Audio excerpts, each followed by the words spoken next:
Hola, bienvenidos. Gracias por la invitación a compartir esta pequeña charla divulgativa sobre el origen y bueno, los fundamentos del autogobierno vasco.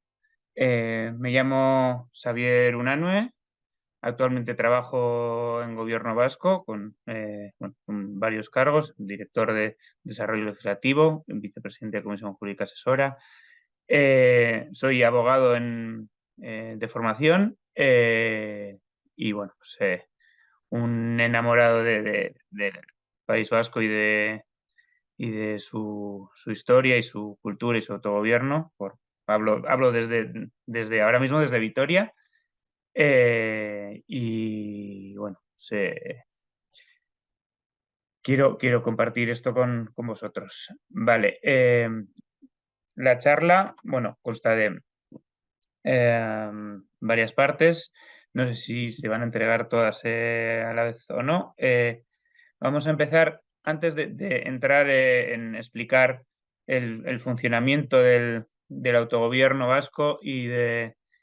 sus fundamentos. Creo que es importante también hacer un pequeño inciso con respecto a cuál es la razón por la que el País Vasco, el pueblo vasco, viene luchando desde hace tiempo por su autogobierno y cuáles los motivos en los que esto se basa. Eh, Obviamente, una primera razón para el autogobierno es la propia supervivencia del pueblo vasco como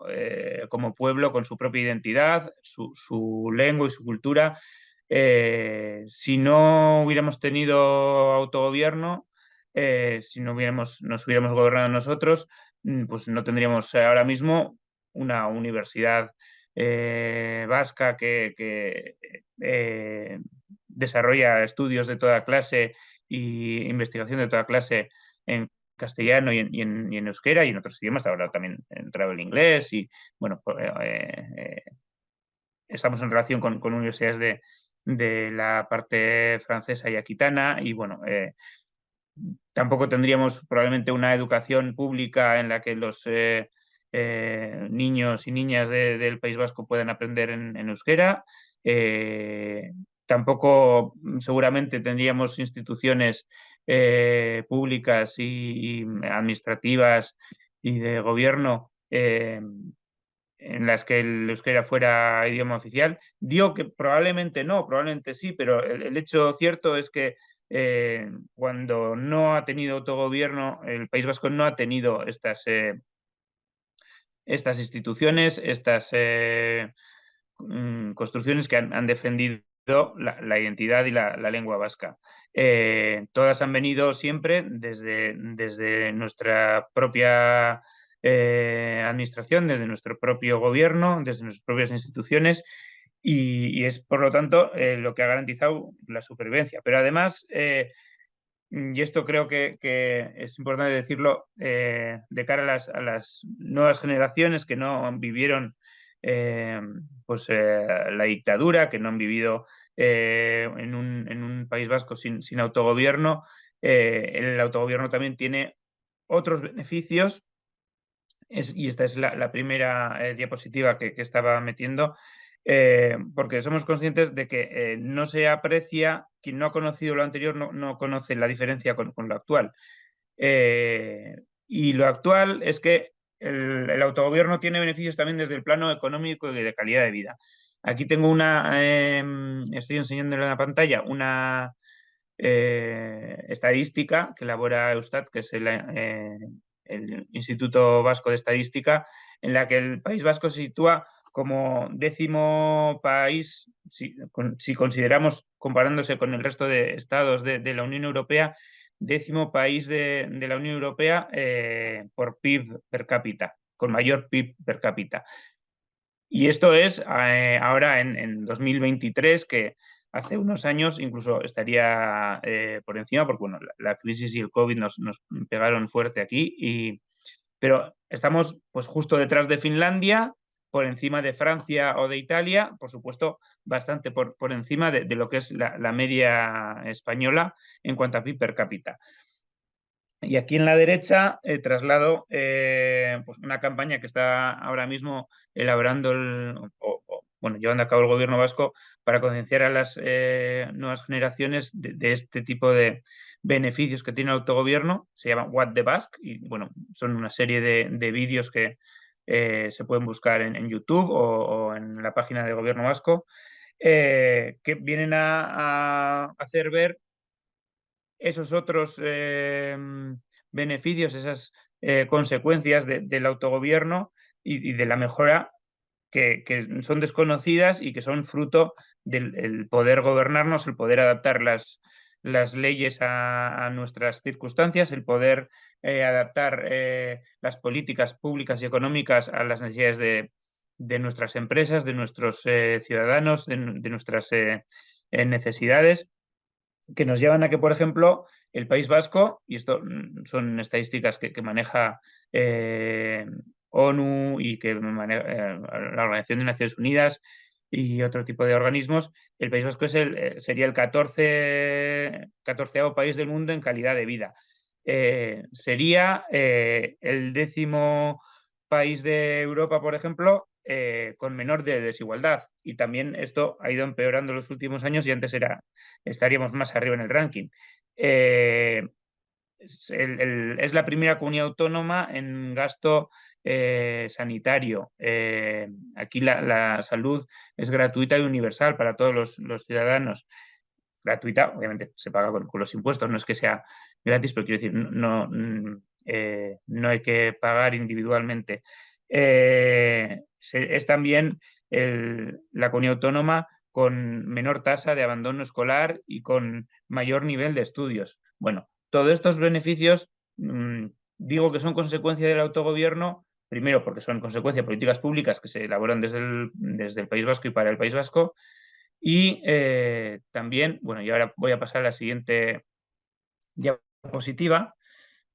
No es una novedad el que el autogobierno mejora el bienestar de los ciudadanos, mejora la calidad democrática y con la democracia mejora también la calidad de vida y incluso la potencia económica de los países. Esto lo decían ya clásicos eh, de los orígenes de la democracia y como Estado de gobierno tras la Revolución Francesa, como Jean-Jacques Rousseau o Montesquieu. Traslado aquí unas pequeñas citas de sus obras más conocidas. En el caso de Rousseau, el contrato social famoso, donde pues dice que la democracia para florecer, para funcionar, necesita reunir varias condiciones y una de ellas es que es más fácil que la democracia florezca en un Estado pequeño. Lo dice así Rousseau en el contrato social, porque es más fácil reunir y que los ciudadanos puedan conocer las necesidades y puedan debatir en un Estado pequeño con pocos ciudadanos o que en un gran imperio con ciudadanos muy alejados, con condiciones muy diferentes, con necesidades muy diferentes. También lo dice Montesquieu en su obra más conocida, del espíritu de las leyes, en varios pasajes, cuando habla de la república, él identificaba o denominaba república lo que nosotros llamaríamos hoy un Estado democrático, pues dice cosas como que la propia naturaleza de la república exige que se dé en un pequeño territorio, porque si no difícilmente puede subsistir. Bueno, obviamente luego hemos conocido estados mayores que se denominan democráticos, pero porque en gran parte de ellos, lo decía Montesquieu, o tienden a otro tipo de formaciones más autoritarias, más monárquicas, más con un poder central más fuerte y más personalizado, o si no, lo que puede pasar que las democracias pequeñas sean más débiles por propio tamaño y terminen siendo invadidas por otros estados. Frente a ello, Montesquieu propugnaba como única solución posible, que integraría las ventajas del tamaño de los grandes imperios y de la mayor libertad e incluso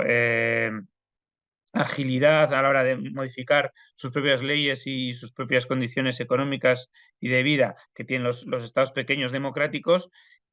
de integrar ambas y conseguir las ventajas de uno y otro. Él propugnaba la federación de pequeñas repúblicas que, manteniendo esa naturaleza democrática, consiguieran un tamaño mayor que les diese fuerza frente a las invasiones extranjeras. Bueno, esto que ya se decía en el siglo XIX y XVIII, hoy en día lo dicen otros autores con otros estudios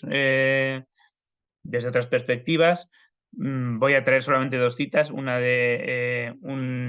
dos profesores de Massachusetts Institute of Technology de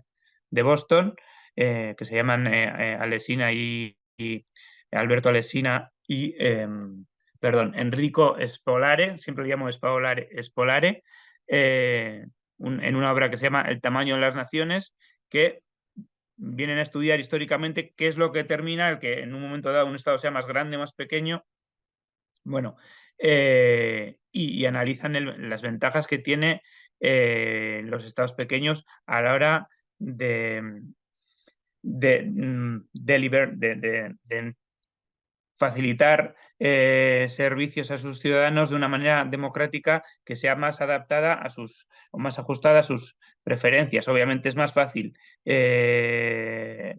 determinar esas preferencias y darles servicio en un estado pequeño y más homogéneo que frente a estados grandes con grandes variaciones de preferencias y mayor complejidad. Otra de las referencias que son propias mías y que he manejado siempre es Kenichi Omae, es un economista, cito la obra de El fin de los Estados-Nación, que habla de cómo el Estado-Nación va perdiendo potencia, va perdiendo valor frente a lo que él llama las economías regionales, lo que viene a ser el hinterland en pensamiento económico alemán, porque es donde está la mayor cercanía a naturaleza de las relaciones económicas, aunque hoy en día están globalizadas. Bueno, son dos obras interesantes, básicamente para decir que el autogobierno tiene sentido, primero desde un punto de vista identitario, si se quiere, o de relación con una cultura determinada, pero también tiene consecuencias prácticas que no tenemos que olvidar y que están ahí. Y bueno, esto nos lleva ya a ver de dónde viene esa identidad, esa cultura, y esto nos va a llevar a hacer un poco de análisis histórico. Voy a intentar, porque es obviamente la historia del País Vasco es muy larga, muy extensa, muy rica. Voy a hacer un resumen lo más rápido que pueda, siempre sin perder la coherencia, para que podamos entender de dónde vienen las instituciones actuales y cuál ha sido su recorrido. Bueno, el pueblo vasco como tal siempre ha sido polémico de dónde ha venido, cuándo surgió, desde cuándo estamos aquí. Aquí traslado dos imágenes, una de la cueva de Santi Mamiñe, nos lleva a la prehistoria, está hace décadas una de las teorías que defendía que básicamente el pueblo vasco no vino de ningún lado, sino que evolucionó aquí desde los cromañones que se quedaron en Europa una vez de venir de África y pues bueno, estarían aquí básicamente desde siempre. No sé si eso se puede afirmar, pero sí, según va avanzando la historia, podemos afirmar que la lengua vasca no es una lengua indoeuropea, lo cual nos lleva a que desde estudios lingüísticos y de origen de las lenguas nos retrotrae a las invasiones indoeuropeas, porque esas sabemos que sucedieron en el Neolítico tardío y la Edad de Bronce. Si la lengua es pre-indoeuropea, es que estaba aquí antes de los indoeuropeos, es que pues por lo menos estábamos aquí desde la Edad de Bronce. Todavía sin poder afirmar eso, lo que sí ya seguro es que podemos afirmar es que cuando el Imperio Romano alcanza su desarrollo e invade la península ibérica, estábamos aquí. Los vascos estaban aquí y eso ya está documentado en textos de Estrabón, del mismo César. Cuando habla de la invasión de las Galias, distingue los pueblos aquitanos, que serían protovascos o cercanos a los vascos, de lo que son los pueblos galos más al norte. Estrabón habla de las diferentes tribus que habitaban la zona norte de la península ibérica, entre ellas los vascones y otros pueblos celtas, íberos, mezcla de ambos, bueno, pero sabemos que ahí habría cultura vasca, lengua vasca, y esto no solamente como lengua hablada, sino que hemos llegado a descubrir, pongo aquí una foto de la mano de Irulegui que se ha hecho famosa en los últimos años, que frente a lo que se pensaba antiguamente, esa lengua se escribía con caracteres íberos. También tenemos bastantes nombres vascos y palabras vascas en lápidas romanas en toda la parte aquitana y también del sur. Bueno, pues por lo menos desde aquel entonces estamos aquí.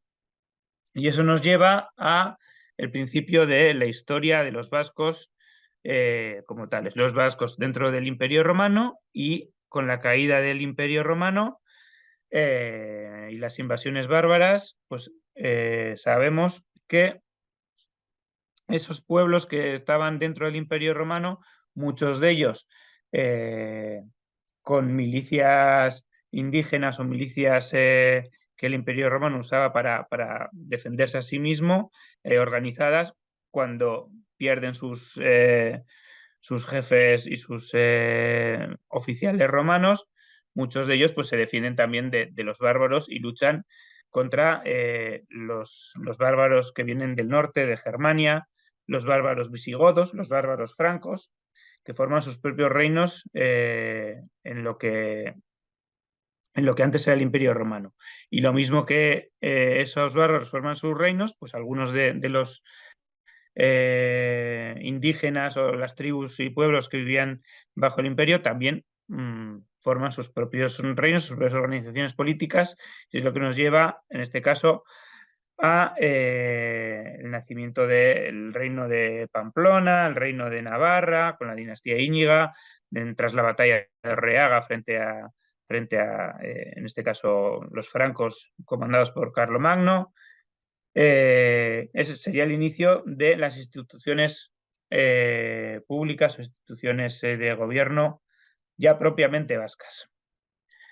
Pasamos así, pues, toda esa edad oscura y difícil del imperio. Voy a hacer saltos históricos muy, muy grandes, pero nos lleva a la formación de diferentes reinos en Europa. No es un proceso que se produce solo aquí, se produce en todo el Imperio Romano y también por imitación en las lindes exteriores del Imperio Romano. En nuestra zona tenemos la formación de diferentes reinos. Voy a poner los que son relevantes en nuestra historia. Obviamente estaría el Reino de León, el Reino de Aragón, el Reino dentro de la propia parte francesa tienen su propia historia, pero los grandes actores de la historia vasca tenemos, por un lado, lo que serían los reinos de origen vasco-aquitano, y por otro lado, los reinos limítrofes que terminan convirtiéndose ya a mediados del siglo XVIII-XIX en los que ahora son los estados de España y de Francia. De la parte española tenemos el Reino de Castilla, que surge inicialmente como una escisión del Reino de León. Los condes de Castilla consiguen primero una autonomía, posteriormente una independencia del Reino de León, se independizan de ese reino y empiezan a evolucionar como reino propio. Del lado francés tenemos el reino franco, el reino de Francia, y en nuestro propio territorio tenemos dos entidades políticas, primero el reino de Pamplona, posteriormente el reino de Navarra, inicialmente con la dinastía Íñiga, Íñigo Arista como primer rey y todos los posteriores, luego diferentes dinastías que van entrando, la dinastía Jimena y demás, y de la parte más septentrional, más al norte, tendríamos el Ducado de Basconia, que, bueno, a partir del año 1058, en la persona de Guillermo VIII de Aquitania, se reúnen los dos ducados y se convierte el Ducado de Aquitania. Ducado de Aquitania que fue políticamente muy importante. La duquesa Leonor de Aquitania y su relación con Guillermo Corazón de León y con el reino inglés y las luchas de los ingleses y los franceses y Juana de Arco. Bueno, en toda esa historia estamos mezclados. Los vasco-aquitanos, voy a incluir a Aquitania dentro de la cultura vasca porque inicialmente así lo estaban y bueno, toda su eh, etimológicamente, todo lo que he comentado antes de las estelas, el origen de esos reinos viene siendo lo que eran los pueblos vascones, en aquel caso no en Populania, dentro del imperio, y en torno a eso lo que se va gestando después, aunque luego pues elaboran su propia lengua, la lengua DOC, dentro de la parte sur francesa, frente a la lengua DOI, que llevan los lenguas romances, estoy hablando, frente a la lengua DOI de los francos. Bueno, eh, por no extenderme, tenemos entonces el Reino de Castilla, el Reino de Francia y el Reino de Navarra y el Ducado de Aquitania. Del Reino de Navarra también empieza a tomar primero una autonomía y luego con intereses de separarse o por lo menos jugar su propia historia el señorío de Vizcaya, que empezará a oscilar entre Castilla y Navarra, a veces uniéndose a unos, a veces uniéndose a otros, en función de los intereses de los señores del momento y de las invasiones y de las políticas de ambos reinos. Lo mismo que el señorío de Navarra, pues surgen otras entidades dentro del reino de Navarra. Guipúzcoa, Álava, La Rioja son territorios que empezarán a ser invadidos por el reino de Castilla, a veces con invasiones directas, otras veces jugando con luchas intestinas dentro de esos propios territorios. La primera pérdida importante territorio. Sí es verdad que hay una primera invasión de Guipúzcoa en el 1076, Vizcaya está también ahí, es cuando surge como señorío una primera invasión de Castilla que cogería Guipúzcoa, pero luego retorna al reino de Navarra, lo que ya definitivamente Castilla se hace con La Rioja, con el territorio de La Rioja, inicialmente vasco, porque viene del río Oja, el reino de Nájera, donde estaba en un momento dado la propia capital del reino de Navarra, es invadido y en el año 1077 se integra, ya definitivamente será, al reino de Castilla. Y lo hace sin ningún tipo de condición o de reserva. Lo digo porque posteriormente las otras invasiones, la siguiente incorporación de territorio navarro al Reino de Castilla la tenemos en el año 1200 con la pérdida de Guipúzcoa y de Álava, que se unen también al Reino de Castilla, pero en este caso el Reino de Castilla, digamos que para evitar tensiones internas y apaciguar esos, integrar mejor esos territorios a su reino, les otorga unos principios de reserva de sus costumbres y sus leyes, de respeto de sus propias normas internas y su propia idiosincrasia, que es lo que vendremos a llamar fueros. Y entonces tenemos los primeros fuero de Guipúzcoa y fuero de Álava, que son las condiciones en las que tras la invasión Castilla consolida esos territorios como parte de su reino, con esos fueros o esas constituciones, cartas forales que se otorgan a esos territorios. Lo mismo le sucede a Vizcaya, en este caso un poco más tarde, en el año 1330, que se termina incorporando al reino de Castilla con el otorgamiento del fuero correspondiente, de las leyes y costumbres de respeto que Castilla respetará en tanto en cuanto se unan a su propio reino, dejando de formar parte de Navarra. En la parte aquitana, que tiene su propio recorrido, se incorpora el ducado de Aquitania, en este caso al reino de Francia, en el año 1450, tras la guerra de los 100 años. En ese mismo momento es también cuando de ese ducado de Aquitania se distinguen, por un lado, la Soul o Suberoa y por otro lado, lo que nosotros llamamos la Purdi o la Burg, como territorios que, integrados en la corona francesa, ganan sus propios fueros, sus propios reserva de derechos y costumbres que serán respetados en este caso por Francia. Finalmente, en el año, tras diferentes vicisitudes, la propia Navarra, el propio reino de Navarra, es invadido por el reino de Castilla, aprovechando también unas luchas internas entre agramonteses y bemonteses y luchas dinásticas internas. Castilla apoya a uno de los dos bandos, entra apoyando al bando, pero a la vez que aprovecha el haber apoyando a uno de ambos bandos, aprovecha para conquistar y hacerse con el control del reino de Navarra, a la que también se le otorgan un estatus particular, unos fueros con esa incorporación. Pequeña parte del reino de Navarra se mantiene independiente al otro lado de los Pirineos, en la parte de la Baja Navarra, y se mantiene como reino independiente hasta que, en este caso, por una unión matrimonial, el rey de Navarra, de lo que era el resto del reino de Navarra, que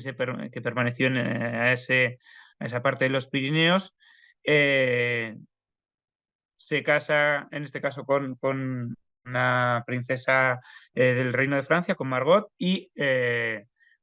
con la famosa frase de París bien vale una boda,